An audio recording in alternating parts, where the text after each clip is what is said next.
Oui, merci Monsieur le Président, mes chers collègues. Les épisodes de canicule, de sécheresse, de grêle, les nombreux incendies que nous avons pu constater cet été, le rapport du GIEC également, tous les voyants sont là sur l'urgence à agir véritablement pour une véritable transition écologique.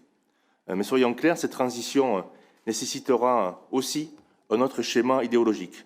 L'environnement, l'humanité ne peuvent pas passer au second plan, comme c'est le cas dans un système capitaliste dont la seule préoccupation est la préservation des privilèges d'une minorité, quitte à programmer l'extinction de notre espèce et de notre planète.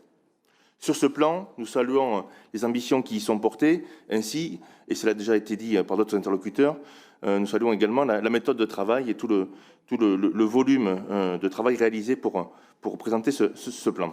Cependant, un gros problème va persister, et là on va sans doute rentrer dans le deuxième round que vous évoquiez tout à l'heure en début de réunion. Ce problème, ce n'est rien d'autre qu'une fois de plus que les carences de l'État. Nous pourrons nous accorder ici sur toutes les plus belles ambitions que nous pouvons porter collectivement, mais si l'État ne remplit pas son rôle premier, alors tout cela restera voué à l'échec. Les choix politiques qui sont pris depuis des années sont en opposition avec le plan qui nous est présenté, les choix politiques au niveau national. Prenons l'exemple donc de l'énergie, et ça a été évoqué déjà par plusieurs interlocuteurs en début de séance. Tous les choix politiques n'ont eu que pour seule boussole la rentabilité, la spéculation.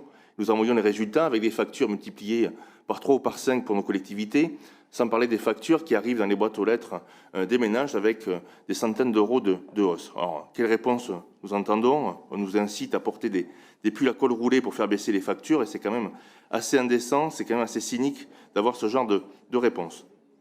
Les moyens de production, d'approvisionnement des énergies et leurs coûts sont les résultats des choix politiques pris depuis plus de 30 ans. Nous, communistes, n'avons eu de cesse d'alerter sur ce sujet. Alors oui, dans l'immédiat, il faut trouver des solutions d'urgence pour les collectivités et les usagers, qui sont aussi l'occasion de mettre en œuvre certaines économies d'énergie utiles pour lutter contre le réchauffement climatique. Mais nous mesurons aussi que dans la conjoncture, toutes ces décisions n'auront qu'un impact très limité sur les augmentations de factures. Et un élément important, je crois que c'était Stéphane Delpérin qui l'évoquait aussi tout à l'heure, dans le même temps, on a des bénéfices colossaux des grandes multinationales de l'énergie qui explosent de manière indécente. Total Energy, par exemple, annonce un bénéfice record de 5,7 milliards d'euros sur le deuxième trimestre 2022 et vient d'annoncer le versement d'un dividende exceptionnel de 2,6 milliards d'euros. L'Agence internationale de l'énergie estime que dans l'Union européenne, les groupes de l'énergie pourraient réaliser en 2022 200 milliards de super profits. Et nous, dans nos collectivités, quelle serait donc l'alternative? Fermer des services publics ou les réduire ou augmenter les impôts pour finalement au final, voir les bénéfices et les grands groupes exploser. Donc pour nous, il est important que nous prenions nos responsabilités en changeant dès aujourd'hui notre modèle politique. Il est indispensable de sortir la question énergétique de la loi des marchés et stopper notamment la dérégulation des prix. Il nous faut repenser notre stratégie de production et d'approvisionnement des énergies en s'assurant l'indépendance énergétique dont notre pays a besoin. Par exemple, localement, nous continuerons à le marteler, et Jean-Claude Feugas interviendra tout à l'heure sur ce sujet, nous continuons à marteler sur la nécessité d'une régie publique de nos réseaux de chaleur.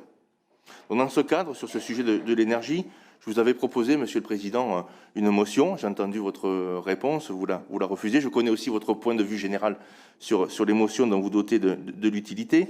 Mais cette motion elle aurait été un outil utile, parmi d'autres, permettant une prise de position large de notre collectivité. Monsieur le maire de Bordeaux, tout à l'heure, a appelé aussi une réponse collective de nous élus sur ce sujet. Donc cette motion elle aurait pu être aussi une prise de position forte de notre établissement en perspective du Congrès des intercommunalités de France qui doit se tenir prochainement sur notre territoire. Donc on voit quand même qu'il y a des mobilisations dans certaines communes. Je remercie les conseils municipaux et les maires qui se sont déjà engagés fortement sur ce dossier.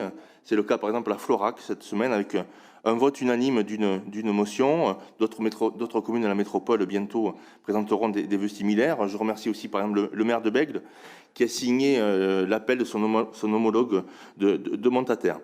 Je rappelle aussi que l'association des élus communistes et républicains de Gironde a écrit l'association des maires de Gironde pour travailler à cette mobilisation collective. Et d'ailleurs, notre groupe tient à disposition des 28 maires présents ici. Nous tenons à disposition ce courrier ainsi que l'appel de Montataire. Nous allons vous le distribuer après notre intervention. Pour revenir sur le plan climat, Monsieur le Président, soyez assuré que notre groupe votera favorablement. Mais encore une fois, on le répète, si nous voulons être efficaces, Notre hémicycle doit aussi mener la bataille pour que l'État prenne également ses responsabilités et change radicalement sa politique. Merci.